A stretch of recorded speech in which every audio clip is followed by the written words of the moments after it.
Hello, everyone. My name is Marta Inés Romero. I'm Secretary General for Pax Christi International. Where we began and we are now, Pax Christi International, it was forged in the broken relationship over a brutal war 80 years ago. And its journey 80 years ago started with a vision based on the gospel. Love your enemies, and rooted in a deep belief that reconciliation is possible, shaped over the years by people of faith struggling to make peace in the midst of injustice and war, violence and repression. Our movement brings to this moment in history a renewed commitment to make real in our lives and in our work for peace the values we claim to hold. Pax Christi International has a long history of activism against nuclear weapons, particularly in the context of the atomic bombings of Hiroshima and Nagasaki.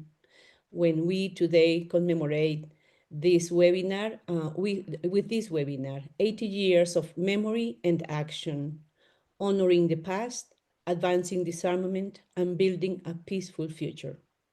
Our members around the world actively participate in remembrance events, advocate for nuclear disarmament, and work with other organizations to promote peace. We are remembering the bombings, so we have held and participated in vigils, in online events, and many other activities. We advocate for nuclear disarmament. We follow Pope Francis and other hierarchs and believes nuclear weapons are immoral and sinful and actively work towards their elimination. We have taken part of the international campaign to abolish nuclear weapons, ICAN, when we are co-hosted today, co-sponsored today this webinar. We engage for many years with survivors through our partners in Japan, in other regions, to listening to their stories and to listen to the experiences and to educate others about the devastating impact of nuclear weapons. And of course, as a Catholic peace movement, we promote peace. We have been witnesses of this Hiroshima and Nagasaki product of a bombing with listening to their voices, emphasizing the need to learn from the past and work toward a more peaceful future. So we work with other organizations as ICAN and other networks in Geneva, our representatives in many places. So we continue in this path, accompany the people in Japan, accompany the people everywhere to promote a peaceful world. So I will be welcoming our facilitator to this journey, my colleague, Jonathan Frears. Thank you, Martinez. It's our first privilege, I believe, to hear from Bishop Marc Danger. Hello. Welcome, Bishop. You hear me? Yes, we can hear you well. Yes. I will pray, no? Your voice is very clear. Yeah. I pray, Lord, in such a moment of darkness, help us to put faith in your promise that you will not leave, not forsake us. We ask you to make your presence known to the hungry, the displaced, the suffering in Gaza, strengthen the weary, comfort the mourning, and stir the hearts all for all who still believe in freedom. Amen.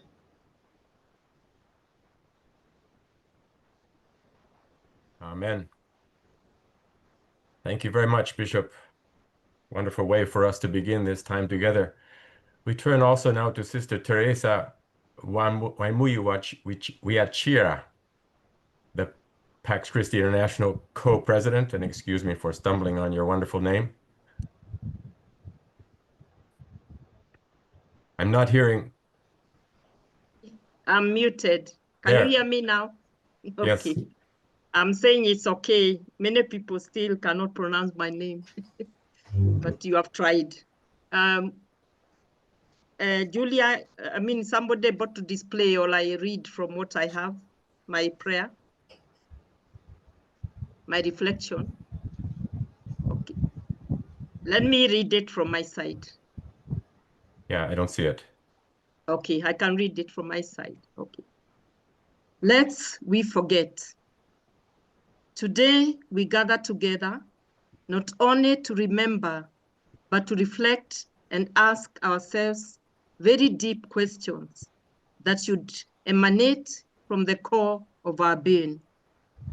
What did we learn? What have we learned? Need to learn, must learn from the bombings of Hiroshima and Nagasaki? Is it just an event that happened 80 years ago? No, millions of people lost their lives, were maimed, traumatized, and continue to suffer from that one event 80 years ago. The environment and all the other living things were affected too and are still affected today. Whatever happened 80 years ago in these two places cannot be allowed to be forgotten. That is why today we gather together to remember, to reflect on our shared moral responsibility and renew our commitment to building a more just, peaceful, and nuclear-free world. We are grateful today that we will listen to testimonies, reflections, and shared witness, and at the same time experience the enduring impact of nuclear weapons. We will be uniting with Pope Leo XIV, our Holy Father, on the call and urge to stop the tragedy of war. Also to reflect on the irreversible dire consequences of war that cannot compensate the pain of mothers, fears of children, and stolen future. We indeed have no choice,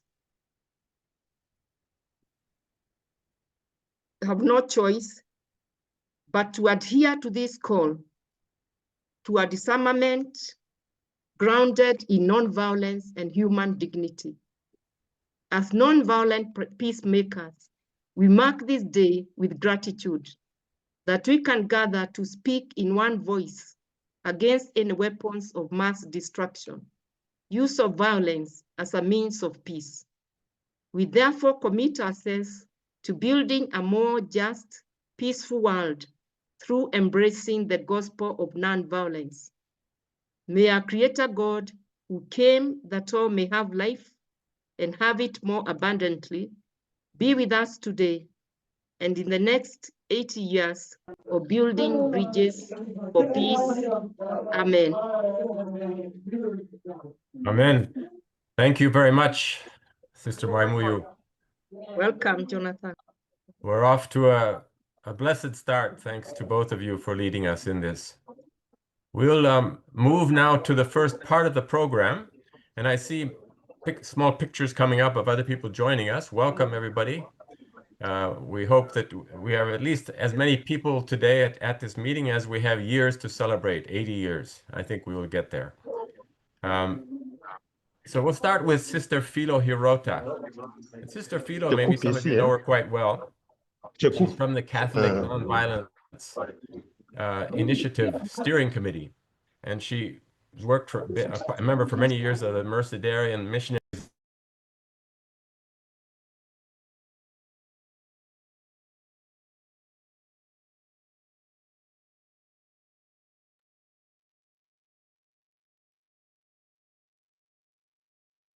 Jonathan, you are muted.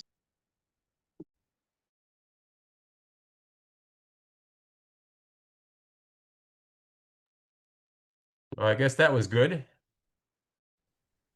Yes. Sorry, I don't think I muted myself. When did I get muted? When you are starting, Oh.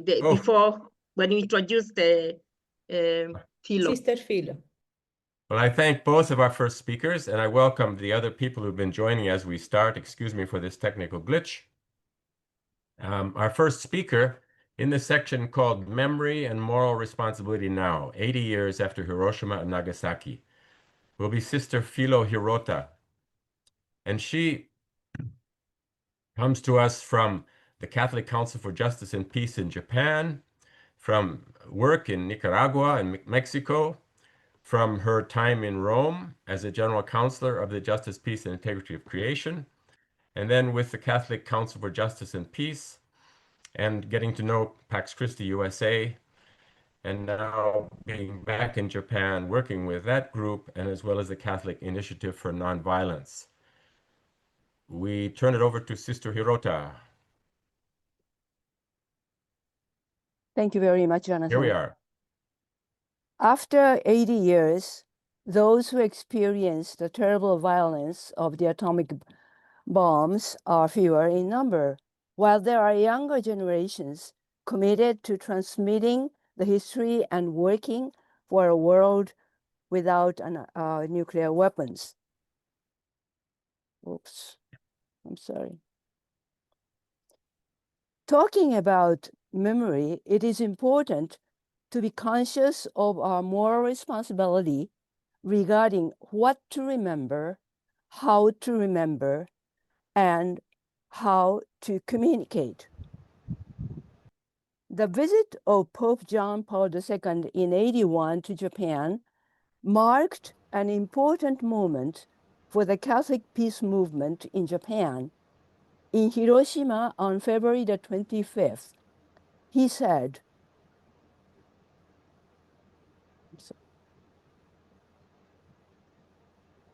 oops.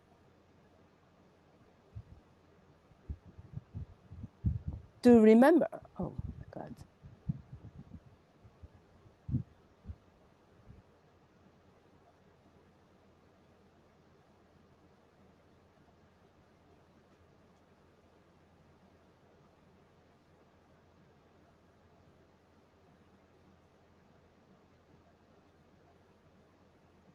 To remember Hiroshima, to remember the past is to commit oneself to the future. To remember Hiroshima is to abhor nuclear war. To remember Hiroshima is to commit oneself to peace. War is the work of man. War is death. His words, war is the work of man, ignited the Catholic peace movement, since some Catholics in Japan believed that it was God's will that atomic bombs had been dropped on Hiroshima and Nagasaki.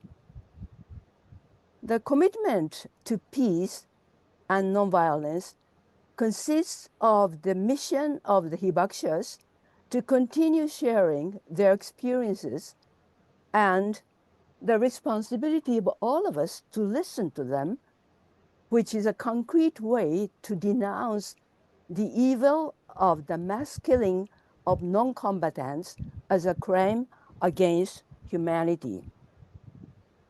At the same time, we need to be conscious of the whole history of the Second World War, in which Japan's imperial armed forces massacred 20 million people in the countries of Asia and the Pacific.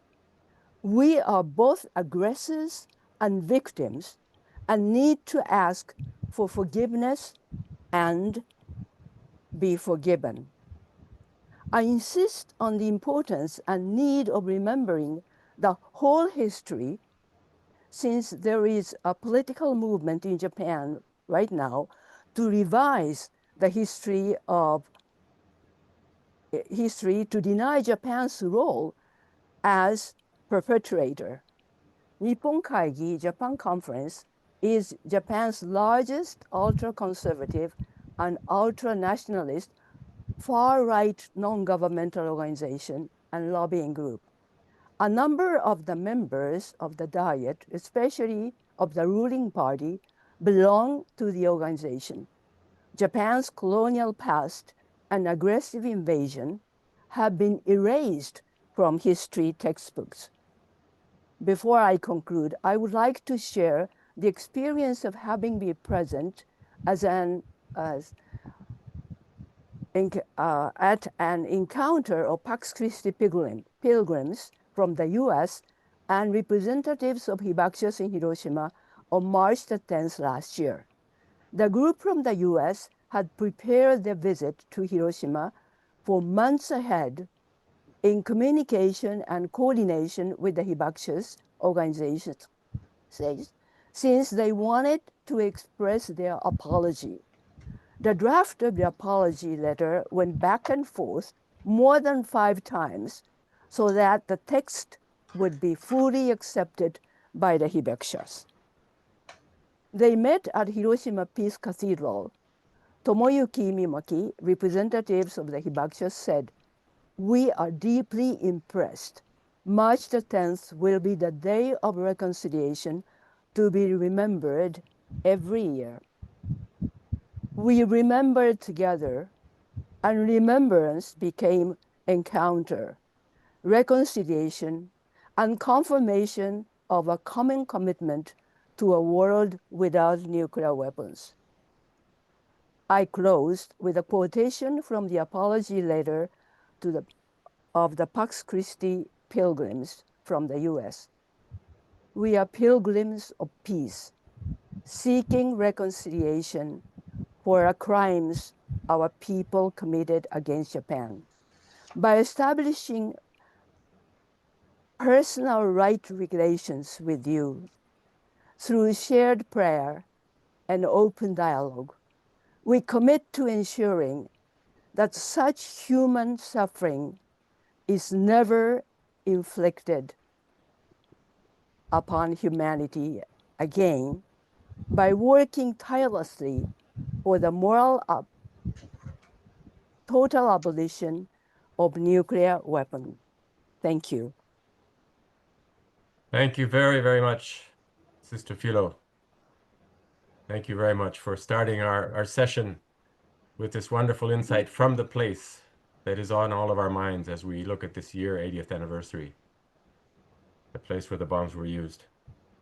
We move forward now to Nicholas Mele, who is a man with an academic, diplomatic background and now pursues peace outside of government. He's served in several capacities with Pax Christi USA. He's been a member for them to the Interreligious Conference on Article 9, which is about reducing militarism and armaments. And he served Pax Christi USA and Pax Christi International as an advisor on issues related to nuclear weapons. He lives in one of the places that would be the largest nuclear weapon state in the world if it was a state, because there's so many bombs in the northwestern part of the USA where he lives. Welcome, Nick. Greetings and thanks very much, Jonathan. I have approached this topic from the position of perpetrator, although I had not yet been born. Speaking about the memory and moral responsibility in the U.S., there are some encouraging signs, which I'll get to. But first, the bad news.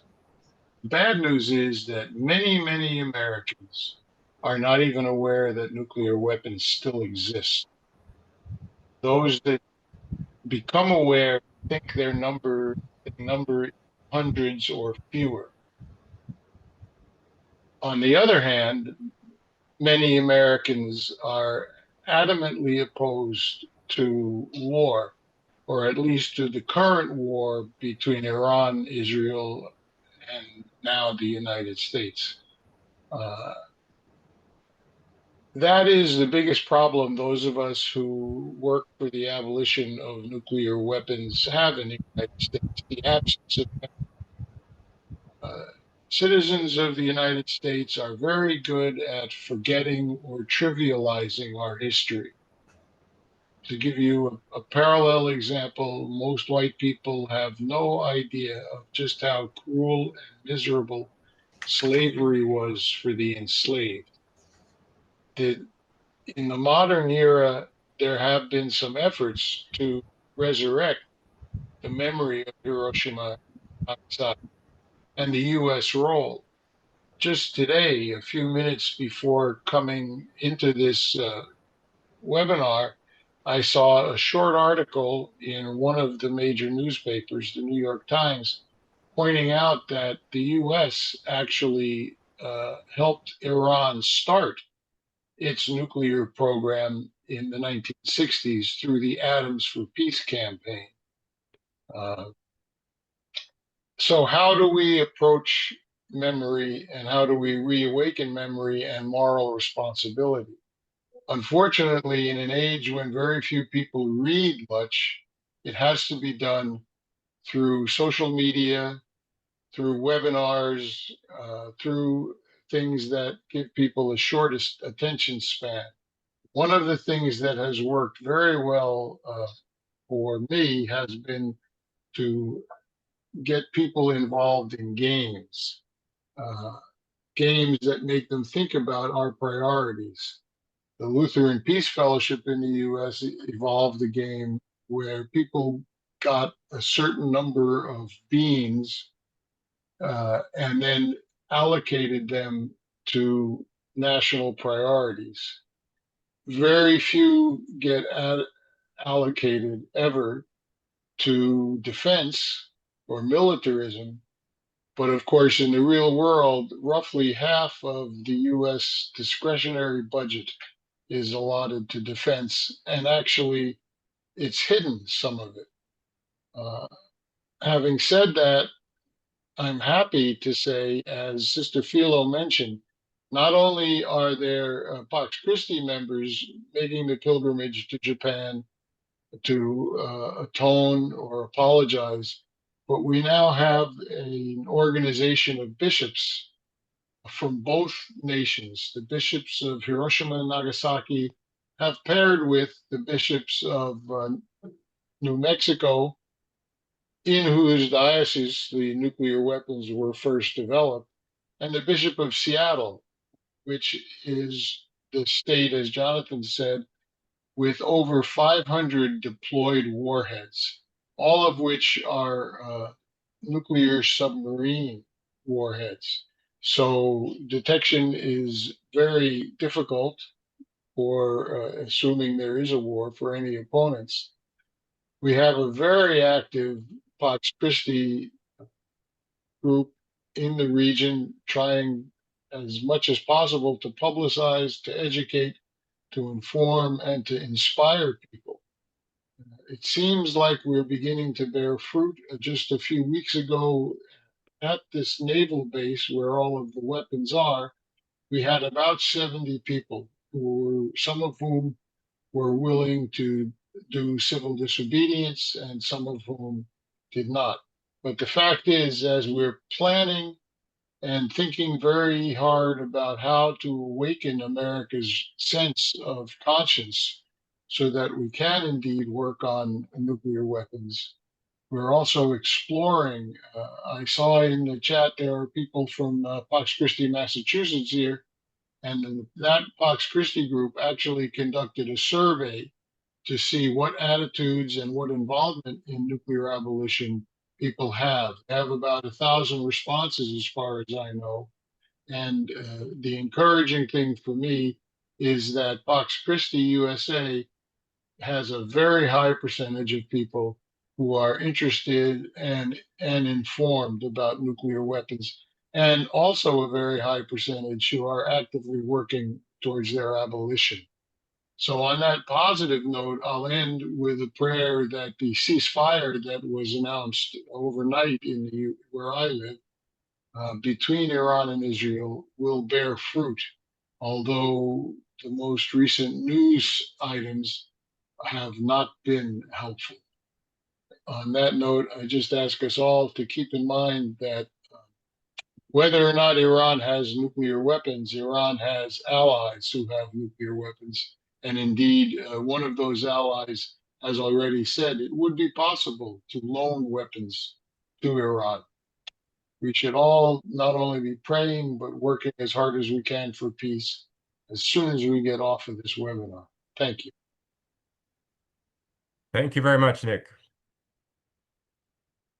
Very much. We'll go now to Speaker Anselmo Lee, I believe has shown up. I'll speak in faith that he's coming. Yes, there's Anselmo. Welcome, Anselmo. I'll just introduce you briefly. You're the co-president of Pax Christi Korea and co-convener of the Catholic Peace Forum.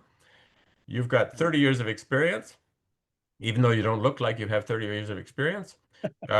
Catholic and civil society efforts for human rights, peace, development. You're the Secretary General of Pax Romana in that part of the world and something called Forum. Welcome very much to this session and for you to have this on this panel. Okay, thank you very much for this opportunity. Good morning, good afternoon, good evening. Dear friends in peace, this year 2025 marks 80th anniversary of atomic bombing of Hiroshima and Nagasaki, as we all aware. For people of South Korea and also North Korea, the anniversary carries layered meanings as it coincides with the forgotten Korean hibakusha in Hiroshima and Nagasaki. About 10% of victims are Korean. Most of them are forced labor. And memory of colonial liberation from Japan, as Sister Hiro pointed out. And also national division between North and South Korea by Cold War powers, Soviet Union and United States. And also consequently Korean War, 1950 and 53, and the long shadow of nuclear threats that still hangs over Korean Peninsula. So these are all starting from 1945, the last 8 years. But this 2025 also marks several significant anniversaries for Asia Pacific.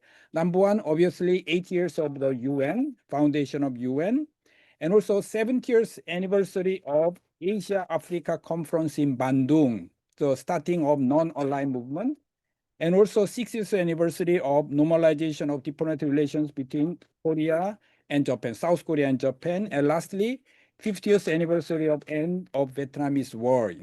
I think it's important to remember all these anniversaries put us into the historical context, not only 8 years itself. Today, Asia-Pacific region remains one of the most heavily militarized and nuclearized part of the world. Korean Peninsula is at the heart of this nuclear confrontation. In this fragile context, mission of Catholic peace movement, especially Pax Christi in Asia, more urgent than ever. Inspired by the message of Pope Francis, since 2024, I'm sure many of you participate in this process. We have initiated the series of Catholic Peace Forum, and from Nagasaki, Rome, Geneva, and also the few weeks ago, Assisi. Between these are joint initiative of Pax Christi and also Pax Romana, which is a Catholic, the student and youth movement. And also this year, we are engaging Pax Jubilee signature campaign in the name of 8 years enough for a peaceful Asia-Pacific region without nuclear weapons, in partnership with the Partnership for World Without Nuclear Weapons, PWNW, initiated by 5 bishops from United States and Japan in 2023. From the 5 years experience as a Pax Christi Korea, I'd like to share 3 observation reflections about challenges and role of Catholic peace movement in Asia-Pacific region. Number one, memory and peace education.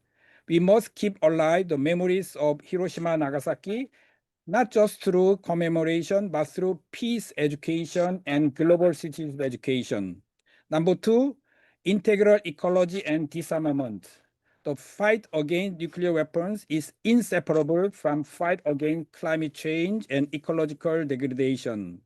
So we must link our nuclear disarmament effort with a call to care for our common home, like a climate and security nexus promoted by the United Nations. Number three, youth engagement and synodality.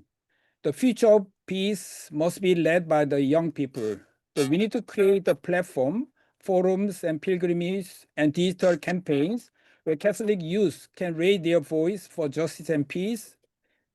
And particularly, the 2027 Seoul World Youth Day can be history opportunity to build and strengthen common platform for peace led by Catholic youth leaders, particularly Pax Christi and Pax Romana.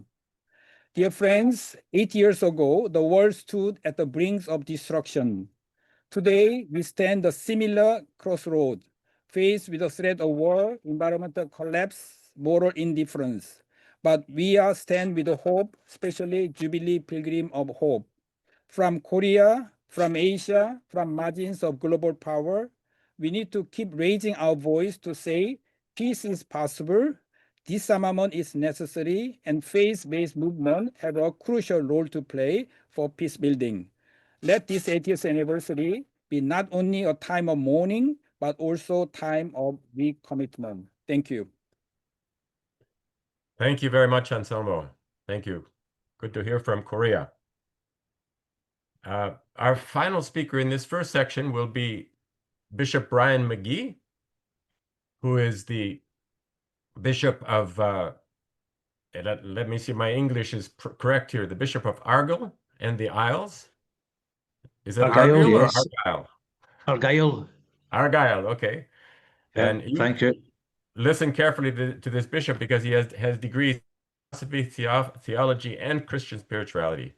He's vice president of the Bishops' Conference of Scotland and leads the work in safeguarding, interreligious dialogue, and synodality. We're hearing the word for the second time today. Welcome, Bishop Brian.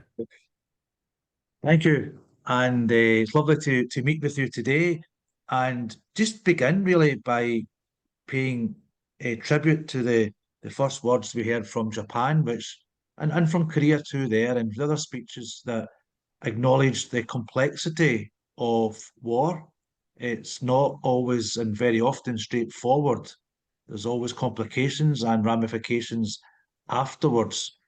That having been said, even as a child, being aware of the effects of the atomic bombs falling on Japan, and since in adulthood reading accounts of the suffering there, it's always struck me as, whatever the complexities of the war, this was not a good thing to happen. In fact, quite the opposite. And yeah, just so much suffering and pain. And growing up as a teenager then, I lived in a town called Greenock, and we had, at the end of my street looking down, we lived in a hill, and at the end of the street, we could see two nuclear submarine bases, one American in the Holy Loch, strangely named, and the other British, which was Loch Long at Faslane, which is still there. The American base is gone.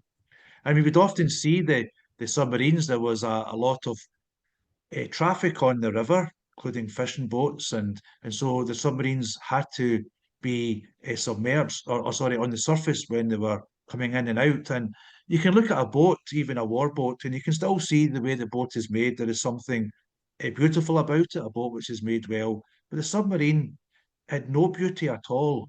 It just looked sinister. And of course, with the cargo it was carrying, we could know why it was sinister. It's not a thing you can say very often, that a bishop's conference says anything which is prophetic. And I can see Marion there, who's all from Scotland. She'll probably say that that would be particularly true for Scotland.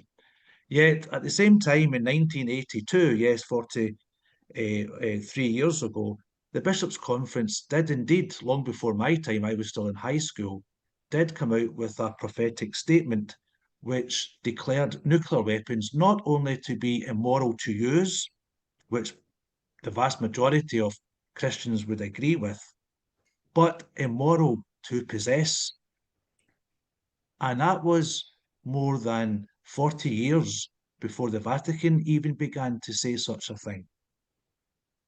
And it's important to remember then that nuclear weapons in themselves are immoral, not just to possess, not just to use them, but to threaten their use and to even have them in the first place. We've heard a number of times over the last few days, strength first, then peace follows. Strength and peace. I would argue that is flawed. If we look at history, every arms race leads to war. The threat that we give others brings fear. Fear leads to war. By its very nature, nuclear weapons, when used, will always be massively disproportionate, both in terms of the deaths that they cause right here and now, but also in the long-term effects of suffering and of destruction.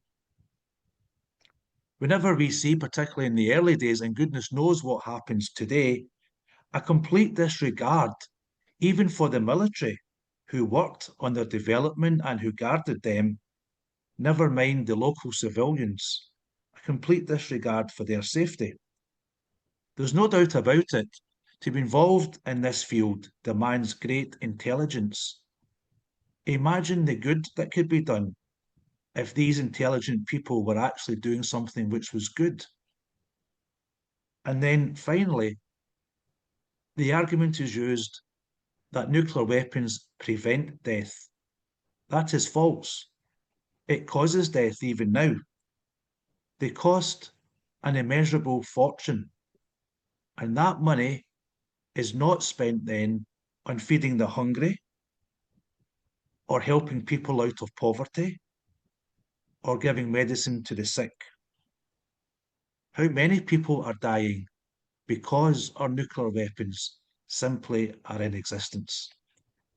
So these are just a few of the reasons that I offer to you today why I believe that nuclear weapons always have been and always will be immoral, not just to use, not just to threaten, but to possess them at all. Thank you for all that you are doing in your work. Thank you very, very much, Bishop McGee. Very powerful words for us at this point in the program and the 80 years that we're talking about. We have a short time now for questions to the first set of speakers.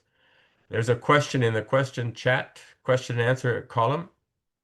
And whoever feels most moved, I hope by the Holy Spirit, will jump in there and answer it out loud. I'll read it out. NATO leaders meet today and tomorrow in The Hague. How can we prevent a scenario of having a European nuclear bomb in the future?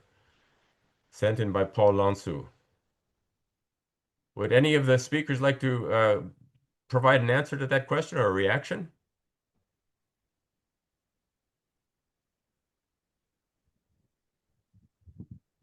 Very briefly, to not allow my current president to bully them into creating nuclear weapons. That's obviously what's going on, or at least a part of it.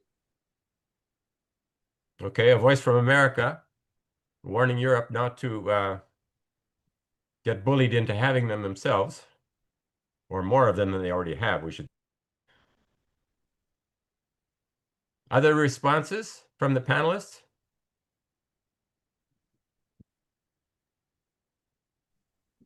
So could you just repeat the question again? Sorry.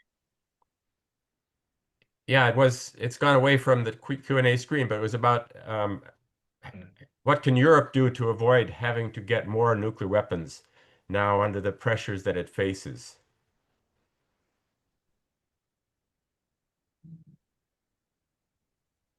Of course, we have the British and the French weapons, but are they Europe's weapons? And we've heard the French try to say, "No, you can all share in our arsenal. We'll be good to you." Father Paul pointing that turning point ahead of us, maybe.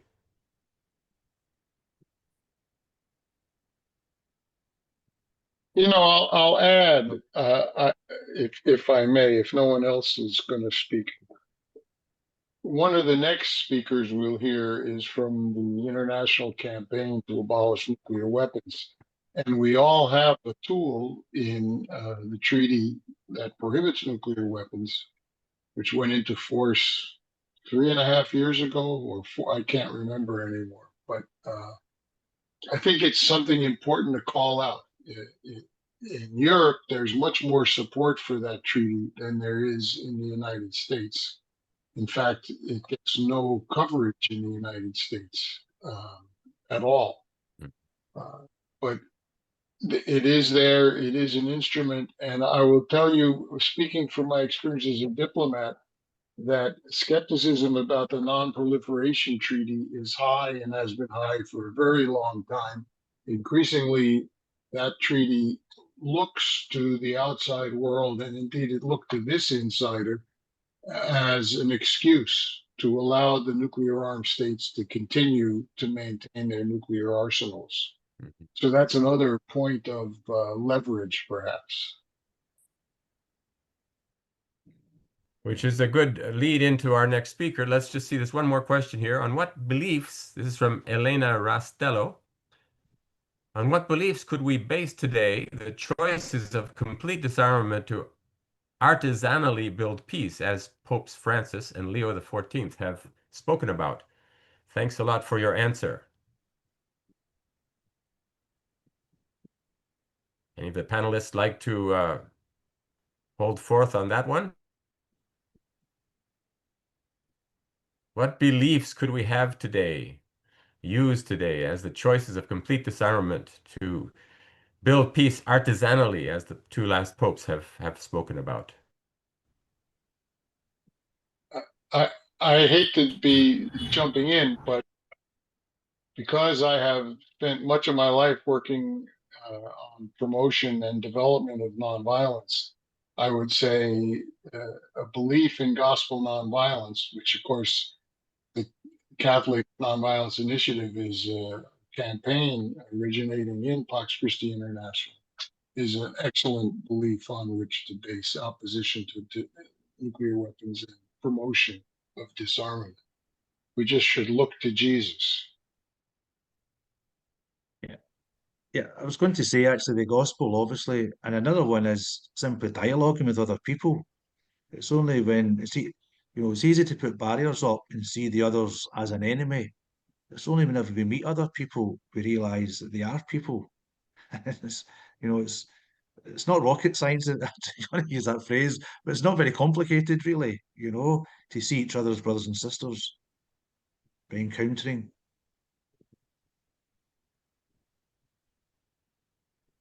Thank you for this interaction. Our little faces are on this screen, and most of the people listening aren't even here to be seen. But we're getting into the reasons why we're here. Sister Philo, did you have a comment about this section we've just done? No, I think I agree with the gospel of nonviolence, and I think it's very, very important to speak out. And I think I always think that number is important. So we have many people, many, but numerically, I can talk about Japan, the church in Japan. We are, I think, as the Japanese, most of us are convinced that nuclear weapons are evil and it should not exist. But that conviction is not translated into action.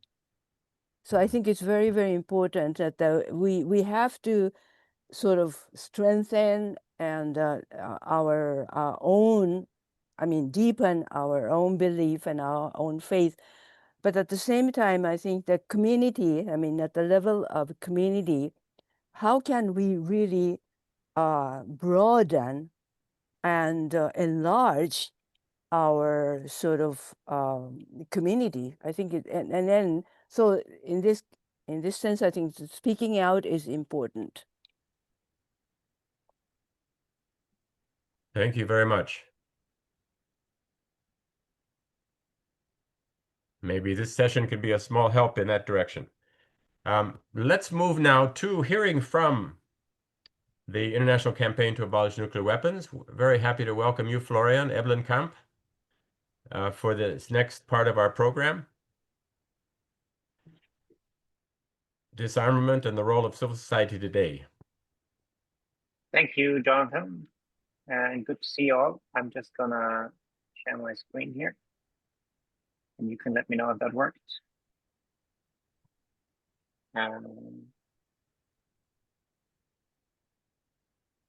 Can you see the presentation? Yep. Right.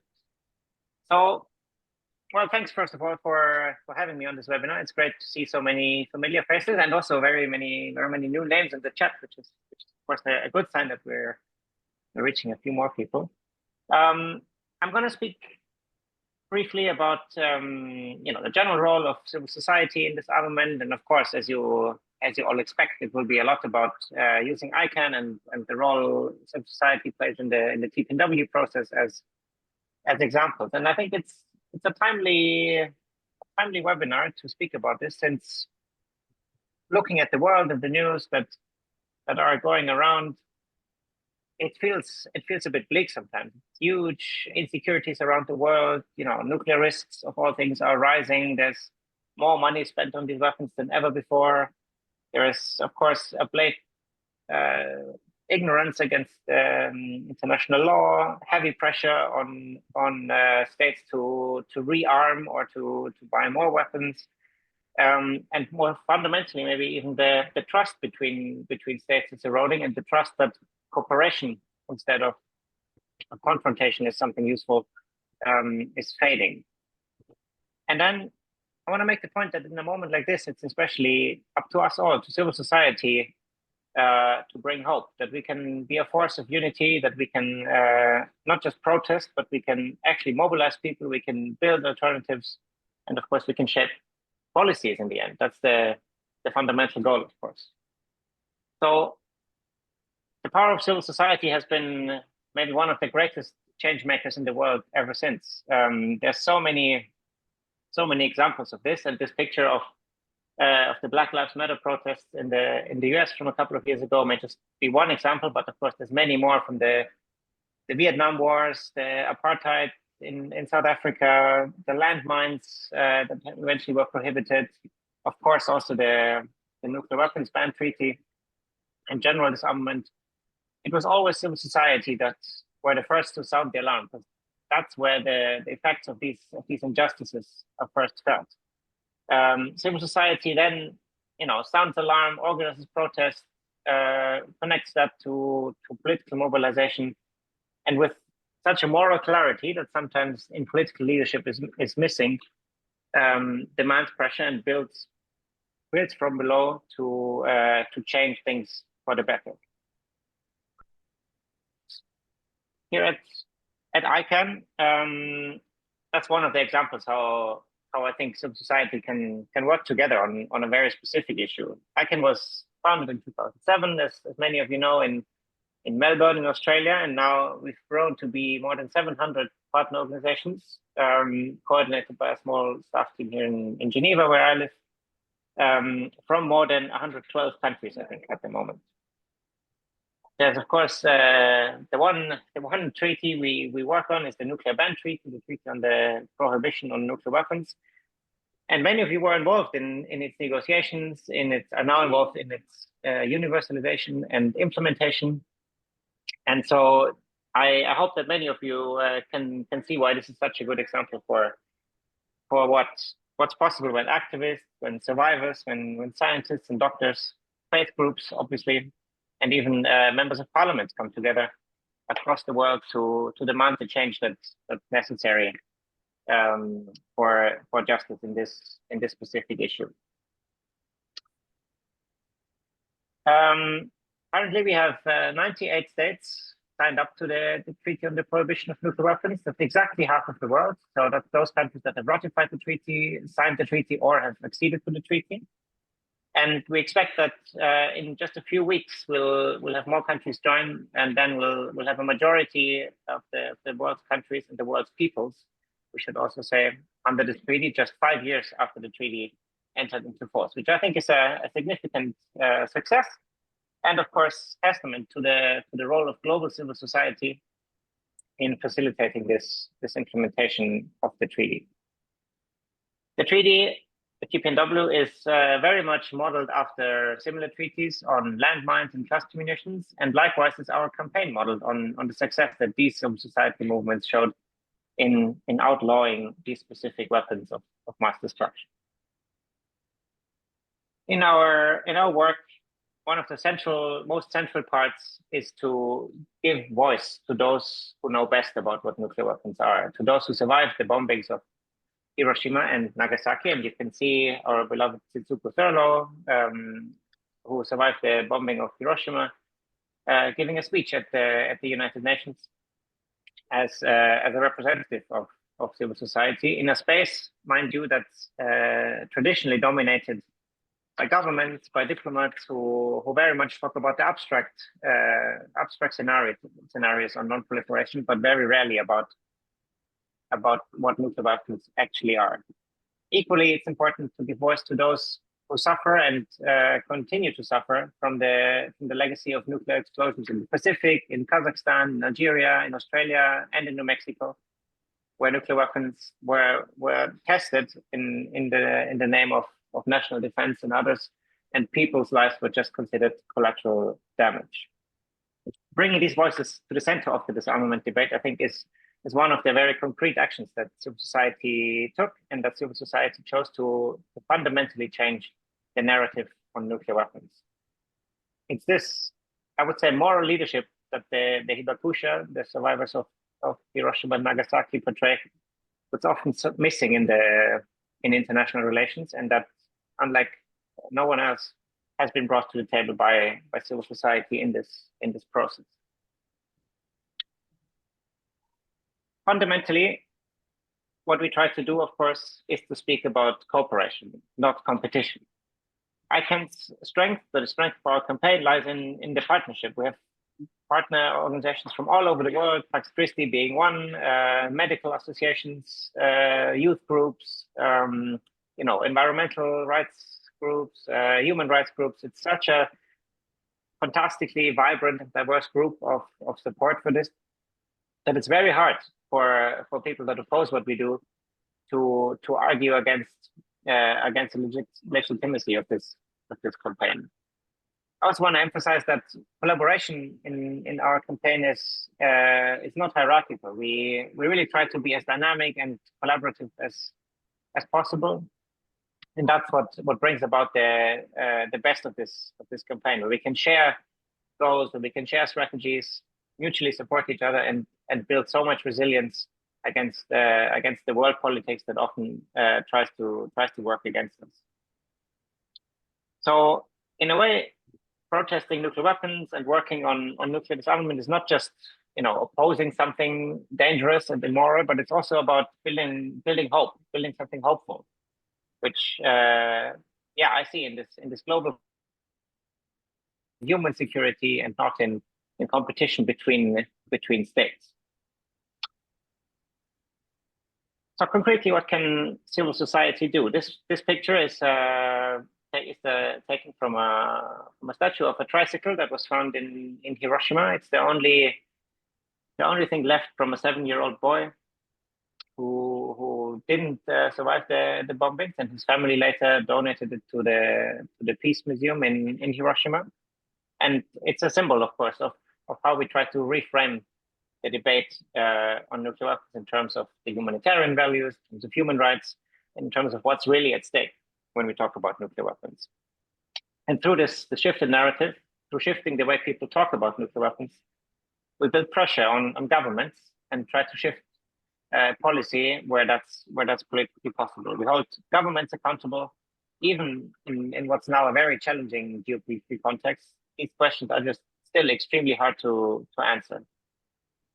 We've realized that change on this field doesn't always start in a parliament or at the G7 meeting, or let alone in the United Nations Security Council.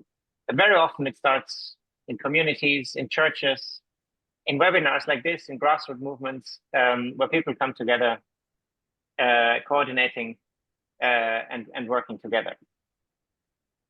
And that's the final bit the final message I wanna convey. It's working. We've managed to get the nuclear ban through, despite all the opposition of the most powerful governments in the world. We have half of the world signed up at the moment, and more are joining soon. Nuclear weapons are, outlawed. They're also increasingly stigmatized. And we've seen that this campaign has also inspired many cities, for example, many parliamentarians, so very local movements to join. We've seen big cities such as New York City, such as I think just last week it was the Greek capital of Athens, had Rome earlier this year, speaking out against nuclear weapons and demanding the national government to join the nuclear weapons ban treaty. I acknowledge, of course, that there's a lot to do, and nuclear risks are on the rise. It sometimes feels overwhelming to work on this, but when we look at the bigger picture, I think we should generate hope. We should hope and feel stronger from the fact that this nuclear disarmament movement is actually growing. That civil society on this has never been stronger than it's now, and historically, that's maybe the best indicator for real change waiting to happen. So disarmament, in other words, it's not a fringe issue anymore. It's really something that unites people.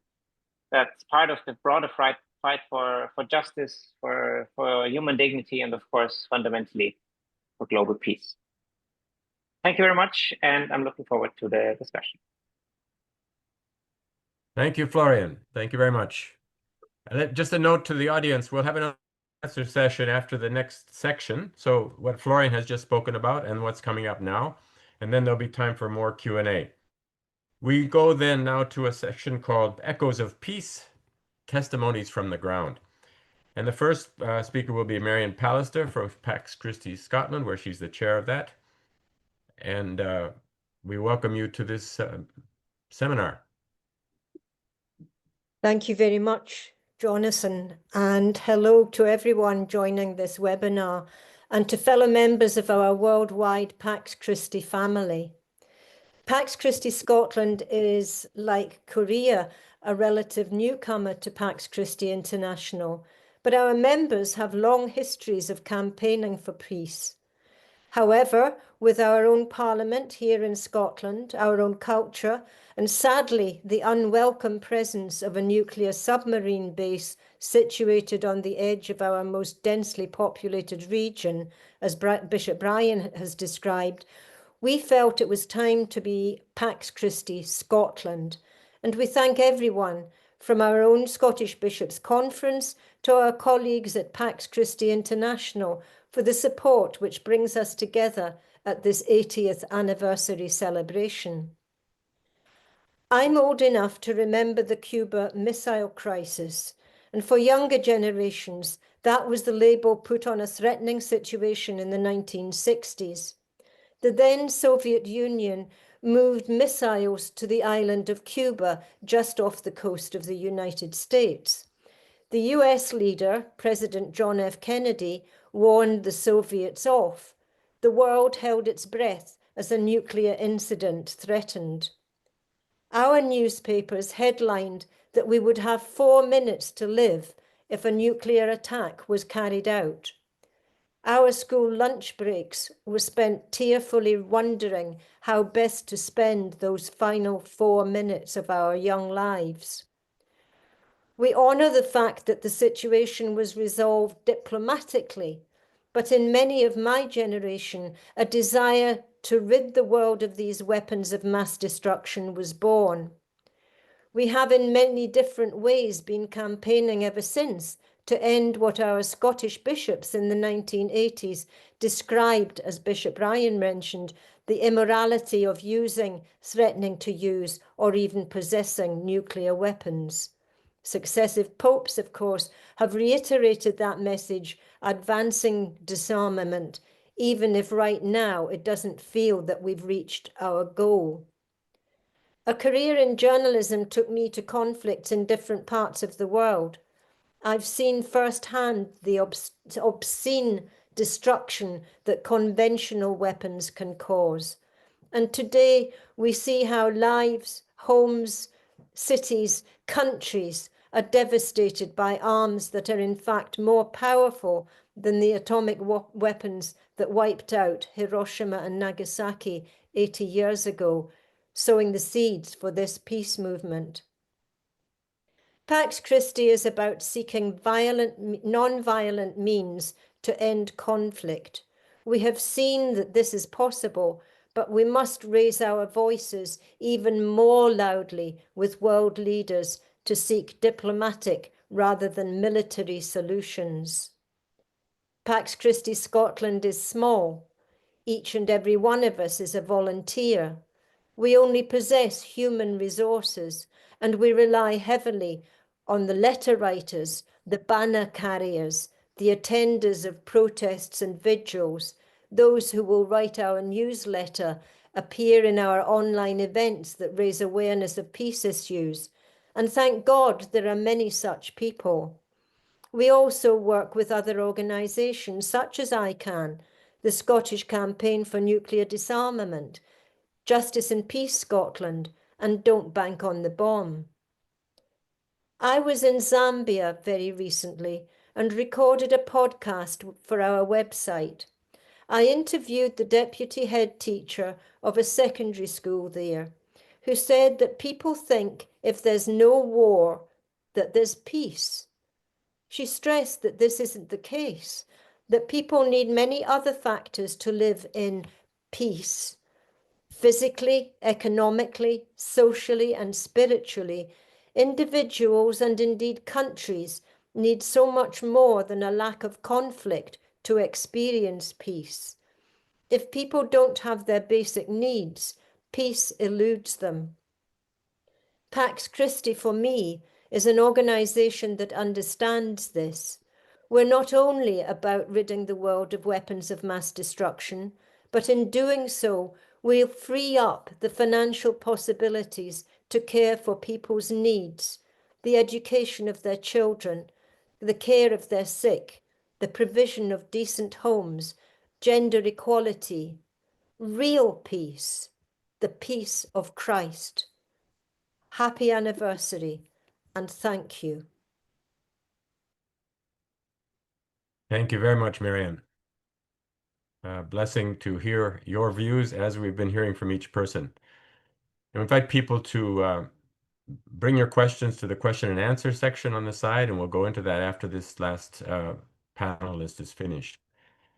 Our next speaker is Godefroid Marahegane from DR Congo, member of the board of directors of Pax Christi International. And he's been a program coordinator of a national NGO. He's worked as a humanitarian field assistant, done assessments of emergency and resilience in society, and a whole collection of things. And then also helping to get DR Congo to ratify the TPNW, that half the world now, and certainly the biggest country that signed it so far, are now members of the new treaty which bans nuclear weapons completely. So we're very pleased to be with you today via this wonderful media. Godefroid, and the floor is yours. Thank you very much. The ratification process of the Treaty on the Prohibition of Nuclear Weapons started in October 2021, and on September 22, 2022, 12 months later, the Democratic Republic of Congo became a state party of the Treaty on the Prohibition of Nuclear Weapons, TPNW. It was a joint partnership of two international NGOs, namely ICAN and Pax Christi International, with three national NGOs, CADRE, CRC, and Agora. Strategically, we managed to meet the parliament first with an interview on the national TV. Secondly, we met the right stakeholder, Honorable Leonard Sheo Kitundu, who, on behalf of the Democratic Republic state, had signed the TPNO on September the 17th, 2017, when he was Minister of Foreign Affairs. I read of him when I was trying to understand what TPNW meant. An old classmate of mine connected me to him. Fortunately, he had already watched our interview on the national radio television the day before. Honorable Shao Kitundu helped us greatly by recommending us to the minister in charge of ratification bill, Jose Mpanda, who was Congolese Minister of Scientific Research.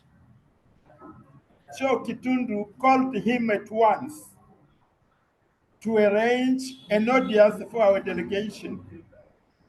We explained the interest for DRC to ratify the TPNW. He committed to carry the work out until the end in close collaboration with our team. We promised him to work hand in hand until the end. He wrote the ratification bill to submit to the government meeting for amendment and approval. As for procedure, any bill must be discussed by an ad hoc commission under the authority of the government Secretary General before it is presented to the government meeting. The ratification bill took too much time, and we were worried to know what was happening.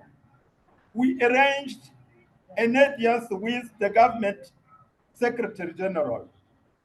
We told him we were very worried about the delay the bill took and begged him to push.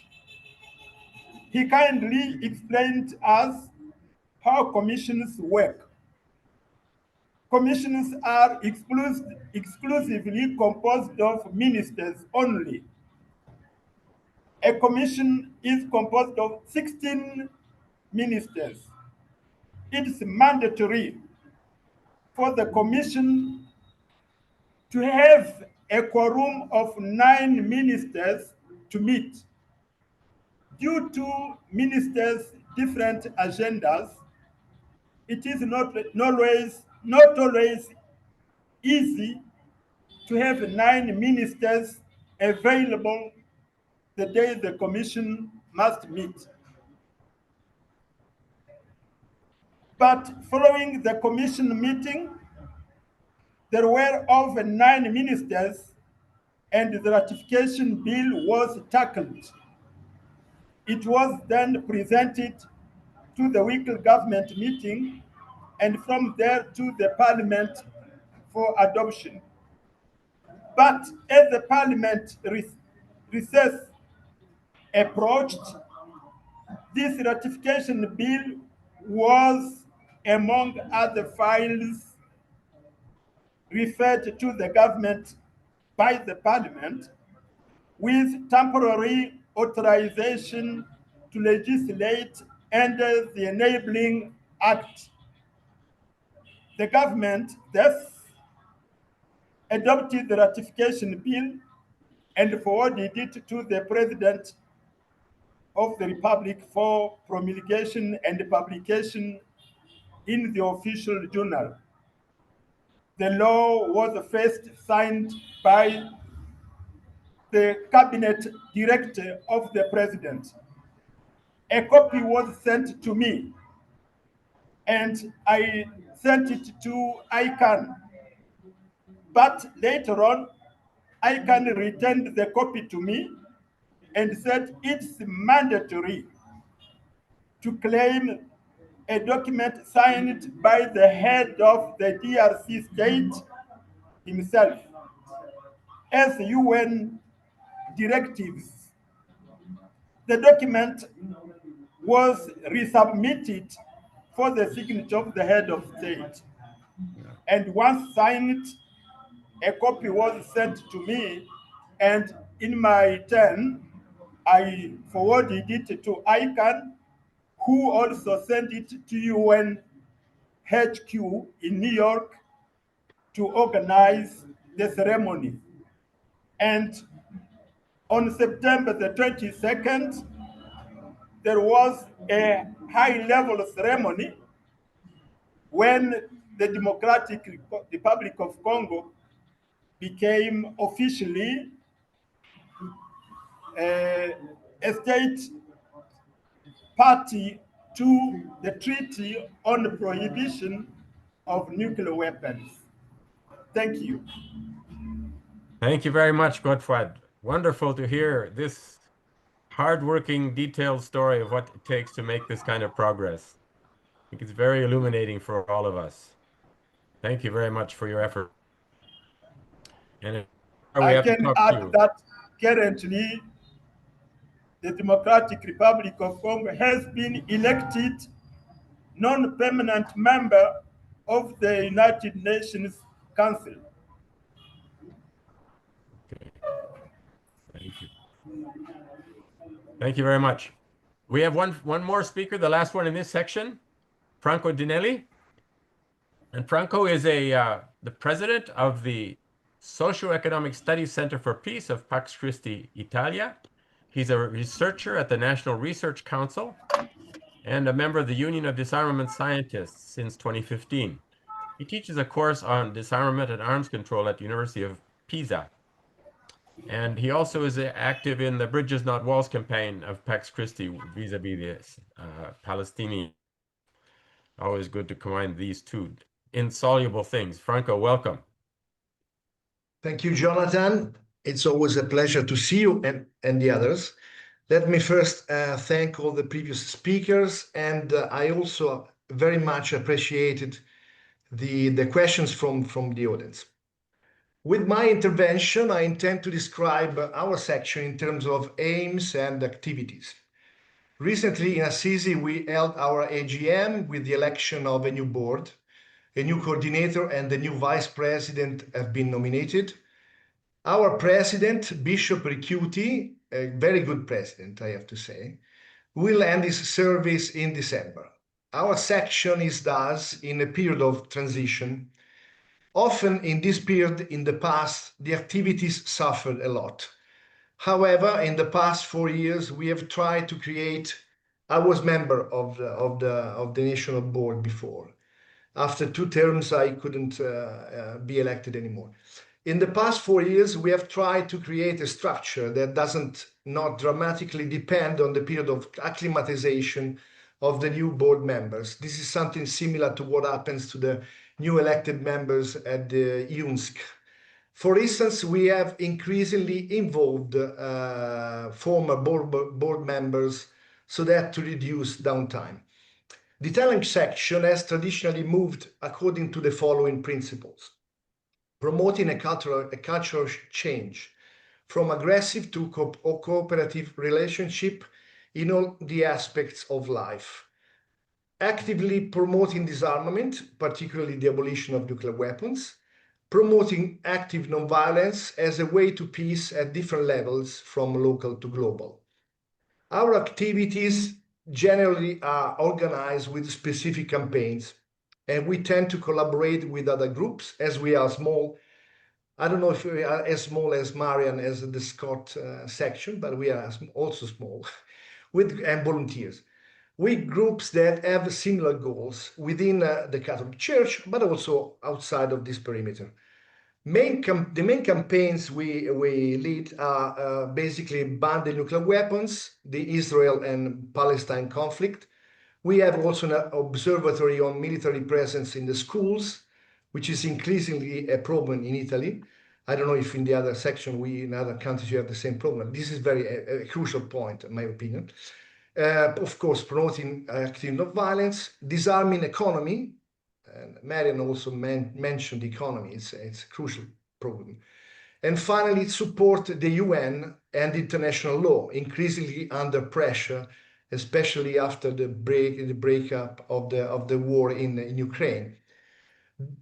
How we do that? We disseminate documents and books on nonviolence and UN, for instance. We form teachers and trainers with courses prevalently online.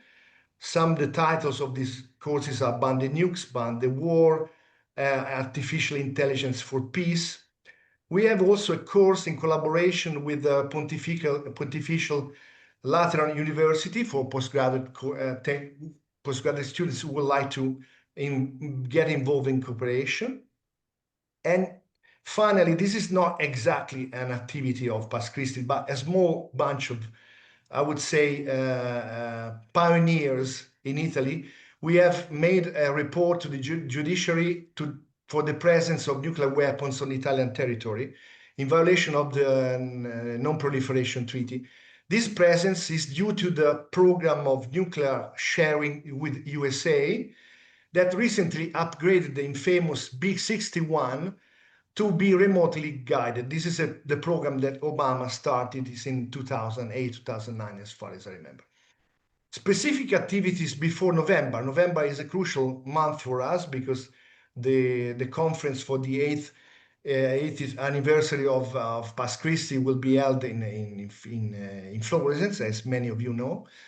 We will reopen the House of Peace for Peace, and I hope you will be able to visit it during your stay if you come to Florence. We have in September inauguration of the archives, including former President Bettazzi, who was also president of International Section, and Tonino Bello, our beloved president. All the archives will be catalogued and made available to everyone. Then finally, we have a meeting in October, and the meeting is, the aim is to find ways how to diffuse nonviolence in all the different aspects of life in Italy, from family to nationwide, to politics, to dioceses and everywhere. We plan to make a publication similar to the one which was made before the election of the Pope. You probably remember there was I don't know if you know, in Italy we had a publication called Intra Omnes, where several experts indicated in a few pages the main goals for the future of the church to the cardinals. I want to end with describing some problems we have and some hopes. Problems, we have a progressive reduction of the active members, which are, as I mentioned before, they are generally, we are basically all volunteers. Youth doesn't participate, they are not attracted. Probably we use an old language, we should upgrade ourselves. Post-COVID participation has reduced, though partially recovered with the webinars. Internal and external communication is difficult. It's difficult to assess the major media. It's difficult to diffuse documents, and many documents in English are very difficult to diffuse because many people don't speak English. So it is also, we don't have the strength to translate and publish many of them. We recently published a book on UNSC, thanks to Mary Jelinek, that I presently thank again many times for introducing me to this excellent person whose name is James Paul. Hopes of COVID is fading away. And so we see that people start to wake up and express discontent in various forms. For instance, the reduction of people going to vote. Now we are more or less than 50%, which is increasingly worrying in Italy, where we used to have 80%, not so long ago. Then we have rallies for many issues, including Palestine. And in this period of crisis, I believe that there is a great need of our work. It is important to organize a decent way of communication and welcoming new potential members. And we need to look forward, because this period of crisis and war will end, and we need to be ready, for instance, to promote a reform of UN. In a sense, we need to be like Roosevelt in 1939, when he started to think about the UN. Of course, he was probably more looking after his agenda, but I believe he was intentionally in the deep of his earth, in the depth of his earth, he was looking for a place really with no war. Thank you for your attention. Thank you, Franco. Thank you very much. We'll now switch to a bit of a question and answer question again with the people who've just spoken. I'll read some of the ones that have come in the question and answer section. So, Brian, thanks for your thoughts, your insights. Does ICAN also have a role in revitalizing the NPT in a moment where its legitimacy is increasingly challenged? So ICAN and the NPT, not the TPNW, but the NPT. I guess I'm the first person to speak on this. So Yeah. of course. I mean, of course, our focus is the TPNW, since we've seen that the NPT is just so stagnating on disarmament. But one of our big talking points, of course, is that the TPNW is very much complementary to the NPT. So in a way, we see that by joining the TPNW, countries are doubling down on their commitment they made under the NPT, and just empirically also all the TPNW states are also part of the NPT. So there's no contradiction here. And practically that means I was just at the NPT conference earlier this year, where as you might expect, nothing came out, but nevertheless, of course, it's good to be present and show that we are there trying to pressure the nuclear weapon states as well. And these days, where maybe the NPT is in one of its biggest crises, since Iran, which is a member of the NPT, gets attacked by a non-member of the NPT, Israel, which is a nuclear weapon state, in suspicion of pursuing a nuclear weapons program, which is exactly what the NPT is monitoring. I think there's not enough being done by the NPT community to uphold the treaty, but we've been emphasizing this, right? And that this is sort of the international law that almost every country can agree on. It should be the basis for any negotiations that will hopefully follow soon. So yeah, we're working with the NPT, even though I have my reservations on how effectively it can contribute to solving this situation, because essentially the NPT is part of the solution, but also part of the problem, as it's one of these outdated treaties that give some countries the legitimacy to have nuclear weapons, but not others. And of course, that will always continue to create an incentive for proliferation for other countries. And therefore, even more so, it's time to complement this NPT with the TPNW. Thanks for the good question. Thank you. I'll move on to another question. It's from Mary Jelinek in New York, a member of Pax Christi, active in this committee also. And she's talking about the power of images versus words, and says how the young people brought some fantastic images to New York, and what a difference they make. It's images that are searing and haunting. Might we use images more effectively in our advocacy line and invade the privacy and the memory of those who have already borne the greatest burden? Any of the panelists like to respond to that? I think that images are always very, very powerful, but I think that we do have to be very sensitive to what is in those images, and we can't invade the privacy of those who've borne that greatest burden, but we can use images that are positive. And I think that if just an example of what I'm talking about, charities that help countries that are less well off used to use pictures of children looking very miserable and starving. They found that if they used pictures of the work that was being done and the help that was given to those children, with them looking healthier and so on, that they got a far bigger response from the people who they wanted to support them. And I think that that's a lesson that perhaps we can learn, that if we use more positive images, then we might get somewhere, especially with our young people who are very sensitive to imagery. I don't know if others agree with that. Mm-hmm. Other comments from the panelists? Yes, Franco? I agree with Marian. I always agree with Marian. So once more. Many of us feel the same way from the working group. Another question. The UK government has recently announced, this is from Francis Ballinger, recently announced increased spending on nuclear submarines, loudly applauded by some political parties and much of the media. How can churches in the UK teach members to stand against such a policy? Answers from the UK or from other places? Well, I've got to say, first of all, that military spending is not a devolved issue. So therefore, Scotland doesn't have an official say in any of this.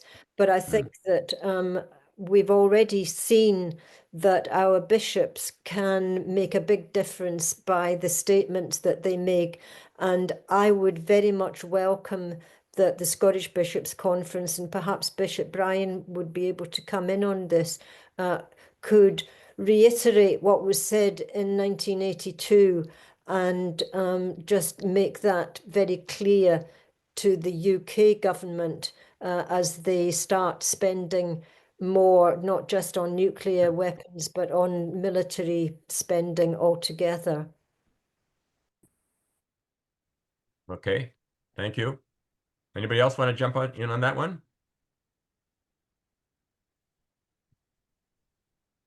Okay, I'll go to another one we've got. What impact do nuclear weapon-free zones have on efforts to eliminate nuclear weapons? Is there any hope for a nuclear weapon-free zone in the Middle East? And this is from Marie Dennis, a member of the working group. Any of the panelists like to look into your crystal ball? No, I just make a small comment. The hypocrisy that we see recently regarding Israel bombing Iran not to develop nuclear weapons is something that, I mean, I really, it's something that, in my opinion, sometimes it's like a dream. I mean, how can people, unless they are completely ignorant of the topic, can sustain this support to Israel, unless they are like Mr. Trump, completely, I don't want to say crazy because I don't like using this question, completely under the, I don't know, control of Israel and lobbying, Israel lobbying. So I think if we could in principle eliminate the nuclear weapons in Israel, I think we could probably hope for a better world. But I have one more thing to say, is that why Iran is consistently trying to develop, because I believe they're developing, there is no other way. They probably would like to have a nuclear weapon like North Korea in order to have a deterrent situation. But why they continue? Because they know that Israel will bomb them. There is something there that I really don't understand. It's like when Hamas attacked in a crazy way Israel. They knew that the population would suffer the most. So we have to think about that. There is nothing, although Israel is crazy, in this camp, they are criminals. But we have to think that there is something else there that I don't understand. Maybe there is another level that we cannot reach where the things are decided and politicians do not play any role. Thank you. I think excellent argument to make that what better that the nuclear weapon Middle East needs to be nuclear weapon free is this exact circumstance, which has come up again and again, showing the complete irresponsibility of nuclear weapon states, in this case, the secret one, Israel. Okay, we have Martha Ines wanting to reply to an earlier question by David Gayo. And the questions disappeared from my list. Ines, can you tell us what the question was?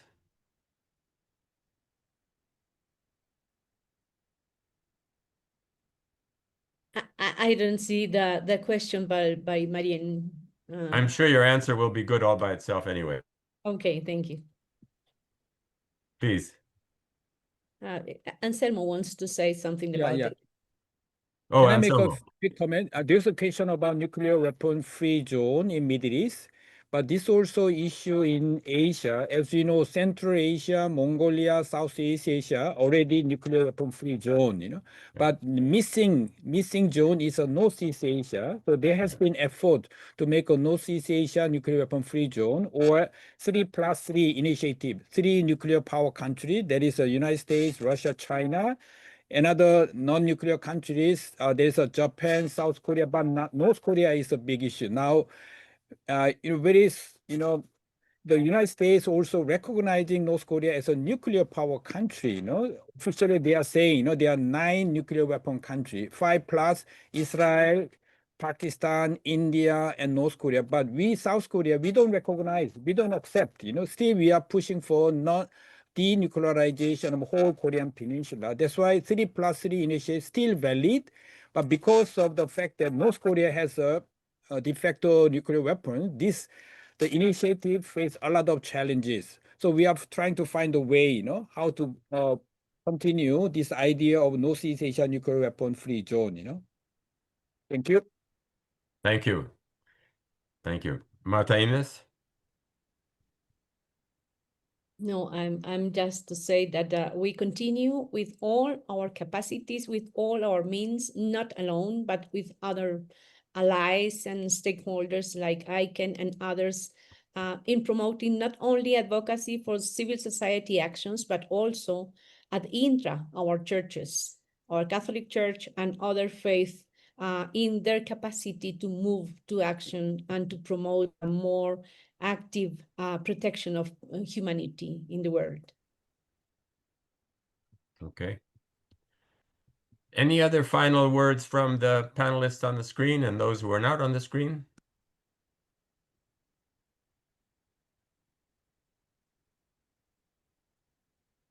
I'll offer a few closing thoughts for the session, starting with a big thank you to all the people who we've heard who've been able to reach out to us to speak. The blessing seeing so many of you in the same place at the same time, which doesn't happen very often, I don't think. And especially to our 2 presidents, Bishop Stonge and Sister Waimuyu. Really a blessing to be with you, and these kind of things never have enough time to really get anybody's wisdom and the kind of empathy we have to operate more fully, but we do our best. I'd like to thank each member, of course, also the two panels. Those of you who are familiar and those coming to us for the first time. Just a few thoughts about what I feel like the way this event was put out there as honoring the past, addressing disarmament, and building a peaceful future has come up in different ways from what you all have contributed. And there's too many to remark on, but just a few. I was struck really by the closeness of the bombs, which Anselmo mentioned, the content that goes with the wartime conflict that is still so alive in the minds of the Korean Peninsula, the people of the Korean Peninsula. We somehow have to be open to that kind of resistant memory that what we're dealing with, because as much of the world goes numb to these horrors, we feel a calling as part of our faith to try to speak up for a world that's more like the one that God had in mind for us. Bishop Brian, in your saying that nuclear weapons are not only immoral to have, but are immoral to possess. I think we can't possibly stop from saying that. There is no difference. And of course, all of us, perhaps one of the highlights of the last 10 years or 15 years was to hear Pope Francis say exactly that. And to move us all over into the land of full recognition of the challenge we're faced by, and honor the past, honor all the people who've struggled for this issue by adopting that position as well. And then that idea, which Sister Philo and others brought to mind, translating conviction into action, the depth at which we have to apply our faith. I think it's a huge challenge with this issue because, as most of you probably know from your own spouses or children or friends, many, many people aren't able to stay connected on this issue. It's just too depressing, too long-running, too insoluble. The worst of humanity, that we invent something that is antithetical to the life God has given us, but it also depresses us so much to be involved. So we have to rely on each other to keep our faith and our hope, and our hope in a peaceful future from events like these. Just a couple more. The comment from Zambia, which was relayed to us, which we all know is true, but we don't remember to believe it all the time. If there's no war, does that mean that there's peace? Of course it doesn't. It's so much more. And who said that? An unnamed woman that Marion met when she was in Zambia. These are the kind of people we hope we can bring to the privileged position we have to sit here and talk about these big and difficult issues and to do our best to solve them. But remembering that we're never disconnected from the grassroots where this matters the most. And then the idea from Godfrey speaking about advocacy as something which makes you roll up your sleeves and get involved with steps from a government which might go backwards sometime, and you have to help them to go forward and to find a new way around. This is exactly the experience many of us have. And it's great to hear it from the panel today and from one concrete circumstance where what has happened to almost half the signatories, I think, Florian can set me straight, but if 98 have ratified it, I think we're at 60 or so, 62 for signing it. So there's 30 countries in there who are stuck in the 5 years that Godfrey mentioned between when DRC signed it and when they ratified it. So that boils the task down to a specific progress that we can make together. And then maybe we end with Franco's challenge. Why isn't the Middle East a nuclear weapon-free zone? What a hypocrisy to let Israel get away with what it does, for it to have 3 or 4 nuclear weapons protectors, and for it not to be named. And this is one of the biggest confusions ever wreaked upon the International Committee, and they get away with it. So maybe in prayer and with some kind of compassion, we can find ways to raise that issue resolutely and focusedly as we go forward with this latest example, this incredibly bizarre example of the last 48 hours. Ending that you can take care of a nuclear weapon by flying airplanes all the world for 37 hours and bombing a site. Will that solve it? Of course not. So it's been a great time to have this session. It's not a light topic. It's not a funny topic. We don't get to laugh very much when we talk about it. But hopefully, because of the work of all of you on the screen, all the people who helped to make this happen, we can support each other to honor the past, to also advance disarmament with little concrete steps towards the big goal, and then to really add that to the peaceful future that we try to build. With each other and with all the members of Pax Christi, and may God bless us with many more friends and companions in the efforts we make in this regard. Thank you very much.